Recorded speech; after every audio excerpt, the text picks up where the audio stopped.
মেয়েরা যারা মাথায় কাপড় দেয় না, বিশেষ করে মেয়েরা হিজাব যারা করে না, কিয়ামতের ময়দানে এই মেয়েদের এক একটা চুল এক একটা সাপ হয়ে তার শরীরে তার মাথায় দংশন করতে থাকবে। নাউজুবিল্লাহ।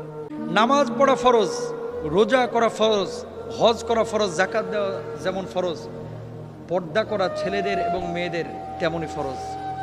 মনে রাখবেন, আল্লাহ তাআলা বলেছেন ওয়ালিয়াদরিবনা বিখুমরিহিন্না আলা জুয়ুবিহিন, মেয়েরা এমন একটা পোশাক মাথা থেকে পা পর্যন্ত ঝুলিয়ে দিবে যাতে করে তার শারীরিক আকার আকৃতি অবয়ব বোঝা না যায়।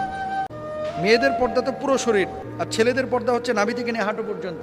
এই অংশটা যদি এক চুল পরিমাণ কেউ খোলা রাখে, আল্লাহর আদালতে তারা দাঁড়াইতে হবে। তো মেয়েরা মুখমণ্ডল, হাতের তালু, পায়ের পাতা এগুলো বাড়ির মধ্যে খোলা রাখতে পারে, আর বাইরে চেষ্টা করবে পুরো হিজাব মেনটেন করে তার সৌন্দর্য যাতে করে প্রদর্শন না হয়। ছেলেরাও তার লজ্জাস্থানকে ঢেকে রাখবে। এমন কোনো প্যান্ট ছেলেরাও মেয়েরা ব্যবহার করবে না যেটা জড়সড় শারীরিক আকার আকৃতি বোঝা যায়, ফিজিক্যাল স্ট্রাকচারটা বোঝা যায়। এটা সম্পূর্ণরূপে হারাম। আল্লাহ বোঝার তৌফিক দান করুন।